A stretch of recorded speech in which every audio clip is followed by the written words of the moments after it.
Sekalian ngapain nanggung-nanggung. Nah, itu pertanyaan saya, apa yang membuat Mas Boy itu nggak takut dengan kondisi sekarang? Kan semua gampang, banyak nih yang mengkritisi, kemudian akhirnya berujung dengan kasus hukum.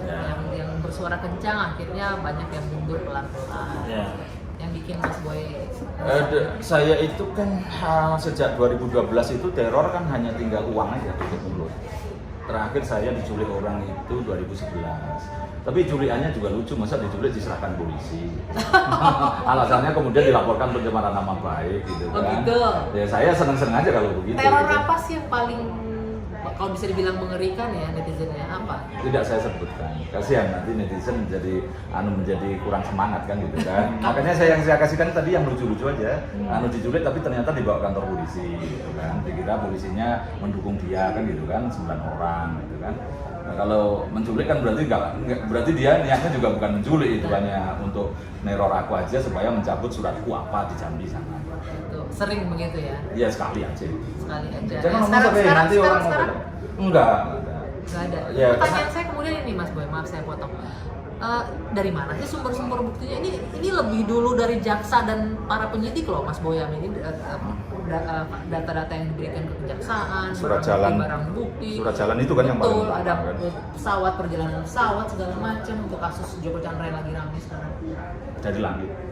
Nah, Ya kan apapun saya kan ini membuat komitmen menjaga sumber saya, kan gitu kan, tidak akan pernah saya buka, sehingga saya bisa punya pasukan banyak sekali di masing-masing lembaga itu masih banyak orang benar, orang baik yang dengan sukarela kalau toh kadang-kadang pengen kenal saya itu hanya untuk menyambung silaturahmi, kemudian dia berjanji kalau nanti dapat data bagus akan dikasihkan ke saya, sampai seperti antri mau mengasihkan data ke saya itu.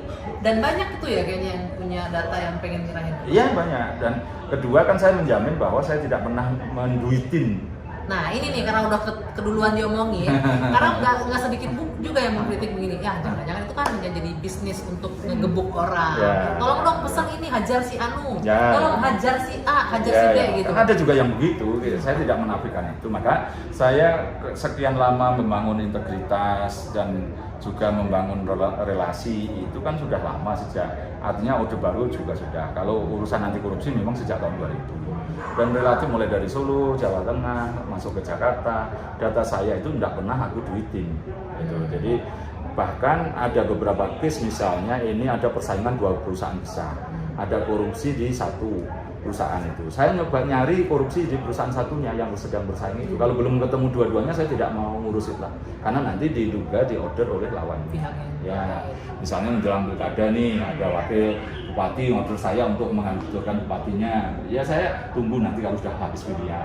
Itu kalau memang ada korupsinya. Tapi sering begitu ya? Sering order. Sering. Apa yang bikin nggak mau? Kan biasanya kalau orderan itu biasanya cuannya banyak loh. Nah, termasuk itu kan yang menjaga keselamatan saya. Ketika niat saya berusaha lurus kan itu menyelamatkan saya juga. Kalau nanti saya tujuannya demi duit kan bisa jadi ya kesandung di jalan. Oke, kalau untuk menolak duit karena masih jalan lurus udah bisa ya. Tapi kalau ada yang intimidasi, lu harus hajar si Anu, kalau enggak titik. Ya tetap enggak. Pilihannya akan hanya itu aja. Tapi ada jalan atau enggak? Ya ada sih, tapi nggak sampai mengancam begitu juga. Kamu ini serang ini misalnya gitu. Ya ada juga, ada yang order gitu, tapi kemudian saya pilih ini kepentingannya hanya kepentingan dia dendam atau ada kepentingan yang lain lebih besar. Kalau dendam saya ambil kok, karena menjadi suatu yang halal orang memberantas korupsi itu dari sebuah motivasi, misalnya tidak dapat bagian. gitu kan? Jadi boleh halal. Jadi karena nggak kebagian akhirnya mau bongkar. Gitu. Ya. Kalau di KPK itu ada whistleblower atau justice collaborator gitu. Ya misalnya kan gitu. Atau dia misalnya ingin menggulingkan kepala dinas atau bahkan dirjennya misalnya. Sepanjang datanya kuat saya ambil. Toh belum tentu dia nanti yang gantiin kan? Kan gitu kan misalnya seperti itu kan gitu kan. Banyak kejadian seperti itu.